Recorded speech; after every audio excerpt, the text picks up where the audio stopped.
les gens qui nous dirigent sont des fous. On est dirigé par des fous ou des incompétents, je ne sais pas exactement, mais c'est exceptionnel. Vous savez, à Paris, on a créé une zone à trafic limité. On a fait en sorte que dans plusieurs arrondissements de la capitale, vous ne puissiez pas rentrer en voiture, sauf si vous aviez un réel justificatif pour le faire. Entre parenthèses, on n'arrive pas à assurer la sécurité des touristes au pied de la Tour Eiffel ou le fait que vous puissiez voyager en sécurité dans les transports en commun à Paris. Par contre, il y a suffisamment de flics pour entourer l'ensemble du cœur de Paris pour éviter que des bouseux y rentrent avec leur voiture. Donc, peu importe, c'est pas le sujet de la vidéo. Donc, on a créé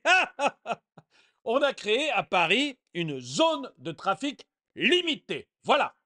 Et là, les journalistes sont extrêmement surpris et la mairie n'en revient pas.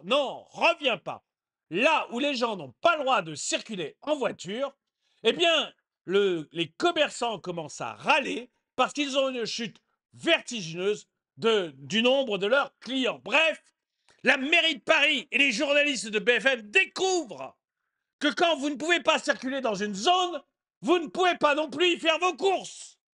Bonjour et bienvenue dans cette nouvelle vidéo de DME en direct. Comme toujours, si vous n'êtes pas abonné, je vous suggère de le faire et de cliquer sur la cloche pour être prévenu lorsque je sors une nouvelle vidéo. Quand vous ne pouvez pas vous déplacer dans une zone, vous ne pouvez pas non plus y faire vos courses. Voilà, alors ça, je vous dis ça, vous me dites, bah oui, évidemment, c'est normal, c'est normal. Eh bien, pour nos hommes politiques, c'est une véritable surprise.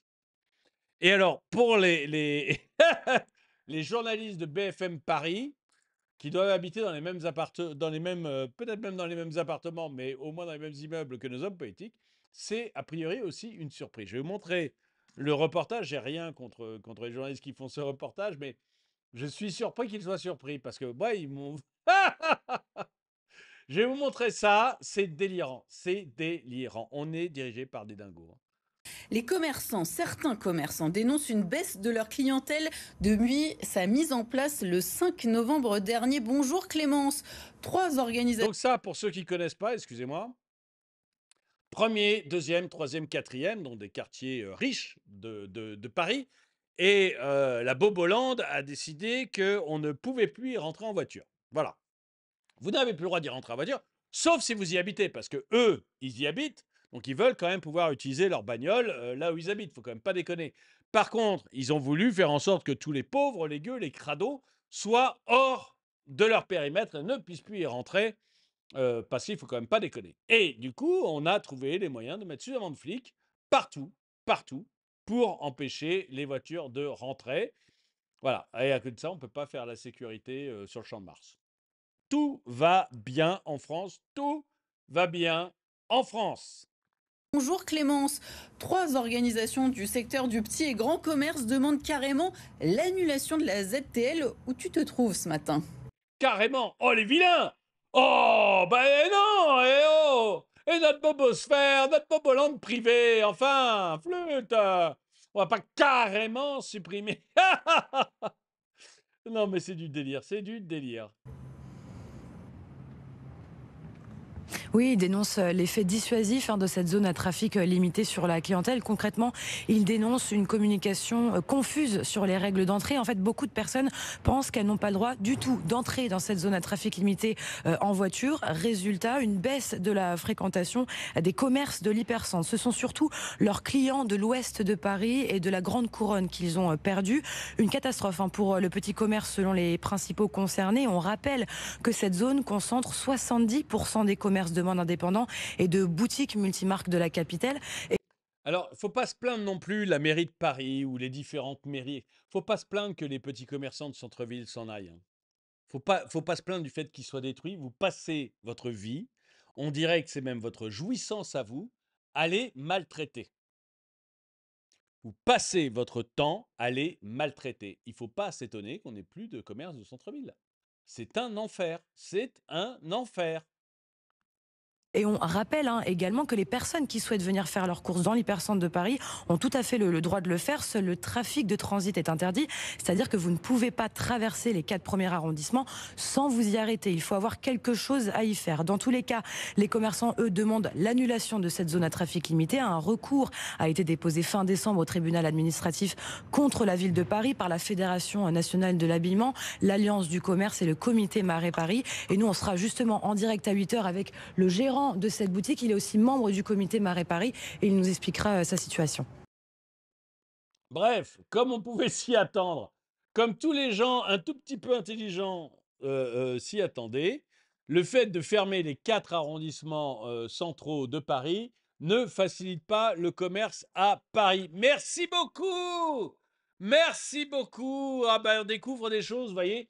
Ce qui est bien avec les génies qui nous dirigent, c'est qu'ils découvrent, tiens, quand il y a une électricité chère, ça pose de problèmes aux usines qui fonctionnent principalement à l'électricité. Ah, c'est curieux. Tiens, quand il y a une électricité chère, ça tue les petits boulangers dont la principale facture est l'électricité. Oh, bah, ça perd les popettes alors. Ah bah, on n'y avait pas pensé, ça.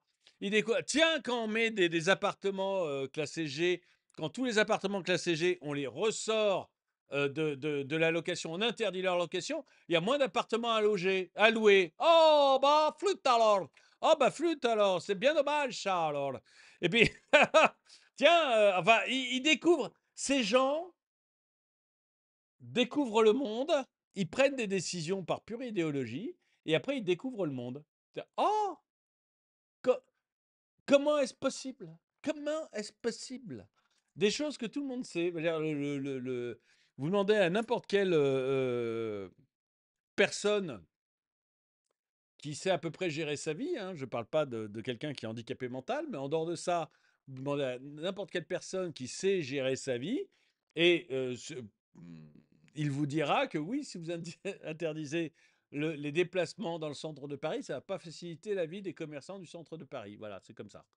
C'est comme ça, c'est logique, c'est normal, mais bon, ça n'effleure pas l'esprit de ces génies. Et ce que j'ai bien aimé, Les commerçants c'est quand même l'animatrice là qui a l'air de dire ah bah alors là c'est bien curieux quand même. Qu'est-ce qui a pu se passer, hein? Il demande carrément la suppression. Bah dis donc. Jamais de hasard en politique, tout est méticuleusement orchestré et la mise en place de la ZFE n'a d'autre but que de. Alors c'est pas la ZFE, hein, là la ZFE, c'est encore plus grand que ça, c'est encore plus large. Là, c'est la zone à trafic limité parce que Paris, non seulement ils ont une ZFE gigantesque, mais en plus, à l'intérieur de la ZFE, ils ont fait une zone de trafic limité. C'est encore mieux, c'est encore plus restrictif. Ça n'a pas d'autre but que de réduire en cendres le quotidien de la majorité des Français, tout en écrasant sous le poids de décisions aveugles les PME, commerçants et Certains artisans. commerçants dénoncent une baisse de leur Ah, en tout cas, clientèle je sais pas si depuis c'est. sa Pardon, mise en attendez, place le tais-toi, 5. tais-toi, tais-toi. Je ne sais pas si c'est réellement voulu, mais en tout cas, il y a une certaine efficacité. À la ville de Lyon, tenue par l'escrologue Khmer Vert Doucet, c'est le même phénomène, un carnage. Moins 70%, ce n'est pas le montant des soldes, c'est celui de la baisse de la fréquentation de vos commerces indépendants depuis le plan de fermeture de Lyon. Ah, mais quelle surprise! Alors, on a fermé Lyon et les gens ne viennent plus y acheter quoi que ce soit. Ah bah ça perd l'hypopète! Vous voulez dire que quand on ferme une ville, les gens ne rentrent plus dedans? Oh, bah si je m'attendais. Oh, bah ma pauvre Lucette. Mais c'est incroyable, hein. On est vraiment dirigé par des fous furieux, hein. Quoi? Des commerçants indépendants qui ne paient pas la dîme à une franchise? On pourrait mettre une ZTL le temps qu'ils fassent faillite et puis on rachèterait leur commerce pas cher on fait racheter leur commerce pas cher par un grand groupe comme on a fait pour les boulangeries. Puis on retire la ZTL. Peut-être, je pense même pas, si tu veux, Mitch, je pense même pas qu'il réfléchisse jusque-là. Je pense même pas qu'il réfléchisse jusque-là. Et si par les grands groupes, tu entends Marie Blachère, etc., moi j'étais à la création de Marie Blachère, je peux te dire que c'est pas du tout ça. c'est pas du tout ça. Donc voilà, voilà, je peux te dire que c'est pas du tout ça qui s'est passé. Euh, les bobos écolos gauche gogo veulent vivre entre eux. En fait, ces spécialistes des goulags en font une réédition moderne, mais en goulag doré, ravitaillé à prix d'or par les drones Corbeau. Je crois qu'il y a un peu de ça, effectivement. Il y a un côté, on veut vivre entre nous, on veut expulser le pauvre loin de chez nous. Vous savez, j'ai fait une vidéo sur le mépris qu'ils avaient pour les pauvres. Et on voyait un pauvre gars, enfin un pauvre gars, non, un livreur qui tirait son transpalette et qui peinait avec son transpalette. Et le bobo qui était tout content en fait, que ce mec soit obligé d'aller se garer loin et que avec son transpalette, il fasse comme ça plusieurs dizaines, peut-être plusieurs centaines de mètres avec son transpalette. Il était limite à dire, écoutez, il a quand même bien de la chance, on lui a donné un transpalette. Et c'était à la limite de ça, je trouve. Mais je crois que c'est vraiment, ces gens vivent comme ça. On a très bien compris que la mère Hidalgo et sa bande de bobos gauchos ne veulent plus des gueux. On boycotte Paris et ses commerces tant qu'il y a des restrictions de circulation et de stationnement. Qu'est-ce qui n'est pas clair là-dedans? Je pense que ça vaudrait la peine, effectivement, de boycotter et de dire, écoutez, tant que vous... Conséquence de la ségrégation, c'est exactement ça. C'est-à-dire, la ZFE, la ZTE, tout ça, vous voulez faire de la ségrégation, c'est un appauvrissement. Ce sera certain. Certain. Euh,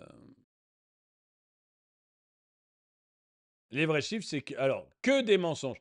Moi, je veux bien, Sylvain, hein, on est d'accord, je veux bien que tu aies raison, que la bobosphère ait raison, que Anne Hidalgo ait raison, et qu'en fait, tous ces commerçants disent on a une énorme chute de notre fréquentation uniquement parce que ce sont des frustrés sexuels.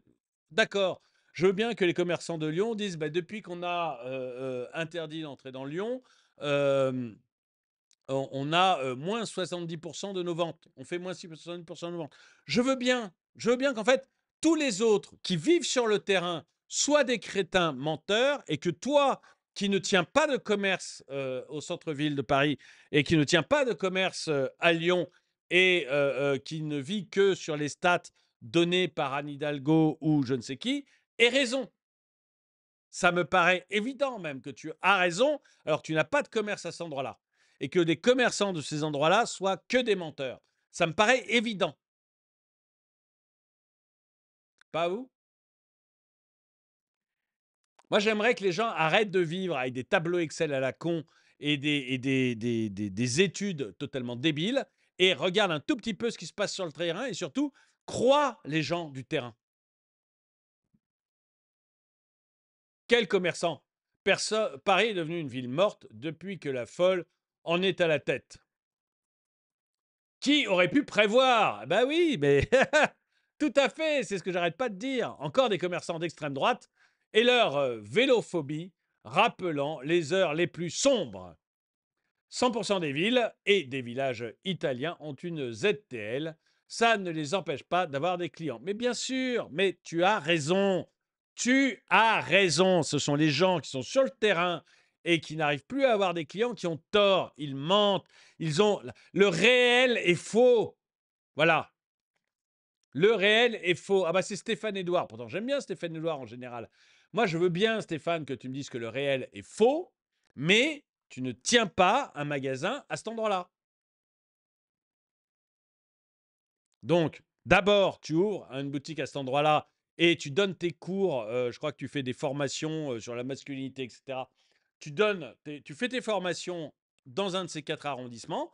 Tu prends un local là-bas, tu y vends tes bouquins et après, on en parle. Mais tant que ce n'est pas le cas, tu m'excuseras, j'ai tendance à plus croire les gens de terrain que toi. Et j'ai rien contre Stéphane Edouard, n'allez pas l'embêter, je n'ai rien contre lui, je l'aime bien plutôt. Généralement, j'aime bien, d'ailleurs, je regarde pas tout ce qu'il fait, mais je regarde de temps en temps. Mais je crois que tu te trompes. De très nombreux commerces sont fermés depuis longtemps déjà à cause de l'impossibilité de se garer. La mairie fait la chasse aux voitures depuis un moment, donc aux clients des commerces. Et ça va s'accentuer. Le commerce de Paris se meurt. Par contre, l'insécurité augmente et la population se barre. Il faut rajouter que Paris perd très régulièrement de la population depuis l'arrivée d'Anne Hidalgo. Écoutez, voilà, je ne vais pas continuer à descendre les commentaires. Dites-moi ce que vous en pensez. Est-ce que vous êtes team Stéphane Edouard qui a l'air de penser que non, que les commerçants français à Paris et à Lyon qui voient baisser leur chiffre d'affaires ne voient pas baisser leur chiffre d'affaires, que vu comme je le présente là, le pauvre, mais qu'il se trompe. Ou est-ce que vous pensez que, bien évidemment, quand on interdit la circulation dans certaines zones, fatalement, le chiffre d'affaires de ces zones baisse? Parce que c'est comme ça. C'est comme ça. Dites-moi ce que vous en pensez dans les commentaires. D'ailleurs, si on n'avait pas besoin de voiture pour faire les courses, il n'y aurait jamais eu les zones commerciales. Vous savez, ces zones un peu en dehors des villes, qui sont des paradis de la bagnole, mais qui sont aussi les endroits où on vend le plus. Je dis ça, je dis rien, hein, mais c'est peut-être lié le fait que ce soit des endroits où on vende énormément et en même temps le paradis de la bagnole. Je dis ça, je dis rien. Dites-moi ce que vous en pensez dans les commentaires. Quoi qu'il en soit, merci d'avoir regardé cette vidéo. N'oubliez pas la boutique. La boutique DME, vous allez trouver des polos comme celui-ci. Il n'y a pas plus zen que moi. Vous allez trouver des mugs comme celui-là. Toujours, il n'y a pas plus zen que moi. Il y a en fait 7 logos différents. Il y a vraiment beaucoup de produits. Il y a des polos, il y a des sweats, il y a des pulls, il y a des pantalons, il y a des affaires pour hommes, femmes, enfants, bébés même. Il y a des gourdes, il y a des thermos, il y a des mugs, enfin, il y a vraiment beaucoup, beaucoup de produits. Et si juste vous voulez faire un petit don à la chaîne, vous achetez un magnet, vous achetez un autocollant, et ça fera le job. Et vous en plus, ça vous fera un souvenir de la chaîne, donc c'est plutôt cool. Merci d'avoir regardé, mettez un pouce vers le haut, commentez, partagez, et moi je vous dis à très bientôt.